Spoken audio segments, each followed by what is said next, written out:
বউকে দেখলে আমরা কি বলবো? পারবা ইনশাআল্লাহ? এই যে পারবা?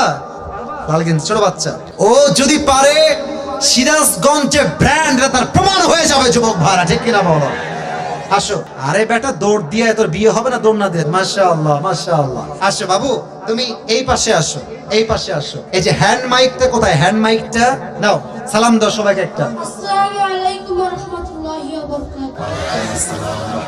বারাকাতুহু। আরে ভাই, আপনারা ওকে অ্যাপ্রিশিয়েট করবেন। ও যখনই উত্তর দিয়ে দিবে, 1 নাম্বার নিয়ম, আপনারা সবাই মিলে বাঘের মতো বাঘের কণ্ঠে বলবেন। বলেন সবাই মারহাবা। আরেকবার বলেন সবাই মারহাবা। এই পিচ্চিকে আমরা ওয়েলকাম জানাই। আল্লাহ ওকে উত্তর দেওয়ার তৌফিক দান করুক। পড়েন সবাই আমিন। ওকে আমি খুব সহজ ভাবে প্রশ্ন করব, আশা রাখবো সে পারবে। বলো তো, আমার নবীর গায়ের চামড়ার রং কেমন ছিল? সাদা সুন্দর না লাবণ্যময় সুন্দর? বলো সবাইকে। লাবণ্যময় সুন্দর। এবার বলো, আমার নবী কি দেখতে লম্বা ছিলেন, গুঠু ছিলেন, না মাঝারি গঠনের ছিলেন? মাঝারি গঠন। আল্লাহ বলেন সবাই মারহাবা। এবার বলো, আমার নবীর চেহারায় দাড়ি কি ছোট ছিল না চাপ দাড়ি ছিল? চাপদারি। আপনারা বলে নাও পারবে।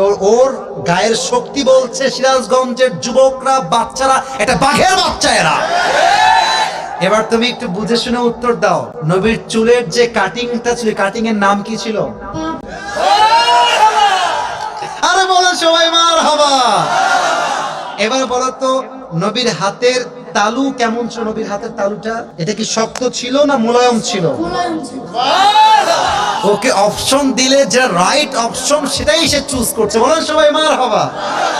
1 নাম্বার সে পাস, 1 নাম্বার সাবজেক্ট শেষ। 2 নাম্বার বলো তো, আমার নবীর সম্মান আল্লাহ বোঝাবার জন্য যখন মালাকুল মউত নবীর কাছে আসলেন, নবীর রূহ কি এসেই কবজ করলেন, নবীর কাছে পারমিশন চাইলেন? পারমিশন। বলেন সবাই মারহাবা। আচ্ছা বলো তো, নবীর আদর্শের ক্ষেত্রে নবী বাবা হিসেবে যখন ফাতেমাকে বিয়ে দিবেন, ফাতেমার কাছে এসে, এটা ওর জন্য বোঝা একটু কষ্টকর, তাই বোঝাবার স্বার্থে সহজ করছি।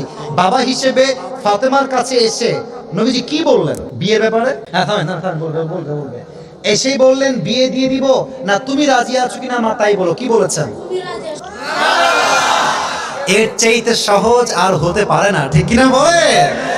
আচ্ছা এবার তুমি বলো তো, নানা হিসেবে নবী কেমন ছিলেন? আমি বলার জন্য একটা হাদিস বলেছিলাম, যখন হাসান হোসাইন আসতেন নানার কাছে, হাসান আর হোসাইন সালাম দিতেন আগে না নবী নিজেকে সালাম দিতেন?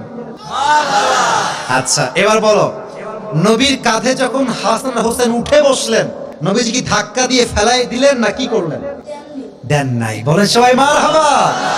তাহলে বাচ্চারা মসজিদে আসলে আমরা কি তারাই দিব না আদর করব, কি করব? ও নিজেই বাচ্চা। বলেন সবাই মারহাবা। এবার হচ্ছে শেষ কথা, শেষ ভালো যান, লজ্জা নাই। বলো তো, বউকে দেখলে আমরা কি বলবো? বউকে দেখলে আমরা কি বলবো? এই তোমার নাম কি? তাওহীদ ইসলাম, ইসলামের একত্ববাদ যে প্রমাণ করে, সে প্রমাণ করেছে আগামী যে ইসলামের জন্য এই কাজ করবে, ঠিক কিনা বলে? তোমার বাড়ি কি এখানে? এখানে? হ্যাঁ মাশাআল্লাহ, আল্লাহকে কবুল করুক। পড়েন সবাই আমিন। এই টুপিটা ওর মাথায় পারফেক্টলি হবে না, তবে বয়স তো এখানেই শেষ নয়। একদিন সে বড় হবে, একদিন এই চেয়ারে এই বাচ্চা কথা বলবে, ঠিক কিনা বলে? আল্লাহ তাওহীদ ইসলামকে, আরে ভাই সিরাজগঞ্জের মানুষ যে আগেই বলেছিলাম সাহসী, ও কথা যখন বলেছে ওর মাঝে আমি সামান্য কোনো ভয় দেখতে পারি নাই, ঠিক কিনা বলে? আল্লাহকে ইসলামের সৈনিক হিসেবে কবুল এবং মঞ্জুর করুক। পড়েন সবাই আমিন।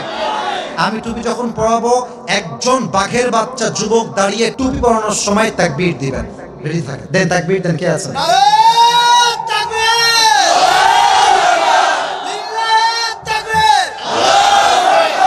ওকে সুন্দর লাগছে না মাশাআল্লাহ দেখতে? আল্লাহ তাওহীদকে কবুল করুক। পড়েন সবাই আমিন। আল্লাহর মাকে, বাবাকে, পুরো পরিবারকে ইসলামের জন্য কবুল এবং মঞ্জুর করুক। পড়েন সবাই আমিন। তাওহীদ, তুমি ওখানেই বসে পড়ো, স্যারের পাশে বসে পড়ো। মাশাআল্লাহ।